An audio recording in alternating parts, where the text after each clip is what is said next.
জিন্দাবাদ জিন্দাবাদ জিন্দাবাদ ইসলামী ছাত্র শিবির আউযু বিল্লাহি মিনাশ শাইতানির রাজীম বিসমিল্লাহির রহমানির রহিম শহীদ কাফেলা বাংলাদেশ জামাত ইসলামীর উদ্যোগে আয়োজিত 2006 সালে 28 অক্টোবর আওয়ামী লগি বৈঠা বাহিনীর তাণ্ডবে শহীদ ভাইদের স্মরণে আলোচনা ও দোয়া মাহফিল।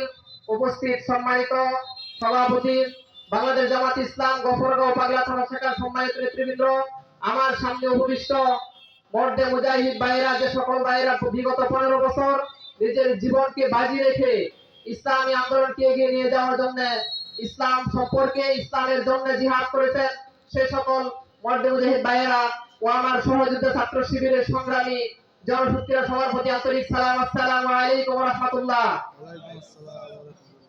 আল্লাহ তাআলা শুকরিয়া, যিনি গফরগাঁওয়ের মাটিতে আমাদেরকে উন্মুক্ত পরিবেশে ইসলামী ছাত্র শিবির ও জামাত ইসলামকে কথা বলার তৌফিক দান করেছেন, সেজন্য সেই মহান রবের শুকরিয়া আদায় করি আলহামদুলিল্লাহ।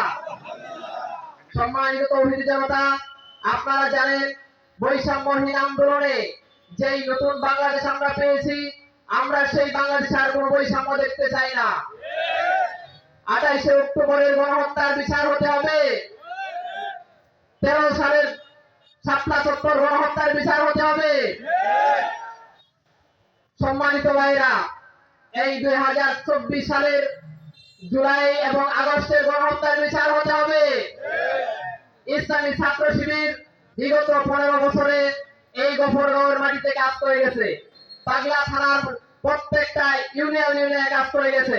সেজন্য সম্মানিত তৌহিদি জনতা, আপনাদেরকে বলতে চাই, ফেসিবাদীরা তোমরা তাকিয়ে দেখো, ইসলামী আন্দোলন বাংলাদেশ জামাত ইসলামী ইসলামী ছাত্র শিবির গফরগাঁওয়ের মাটি থেকে নিশ্চিহ্ন হয় নাই।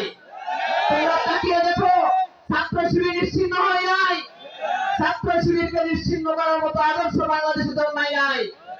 সেজন্য ছাত্র শিবির সকল জনশক্তিদেরকে বলবো, আপনারা হিম্মত নিয়ে বিগত দিনে যাও আর কোন ফেসিবাদ, জুলুম, চাঁদাবাজ, দুর্নীতি, সন্ত্রাস, ইয়াবা, মদ, গাঁজা এইগুলা যেন মাথা ছাড়া দিয়ে না উঠতে পারে, সেজন্য আপনাদের সকলের সজাগ ভূমিকা পালন করতে হবে।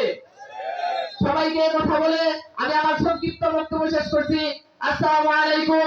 বাংলাদেশ জিন্দাবাদ, ইসলামী ছাত্র শিবির জিন্দাবাদ।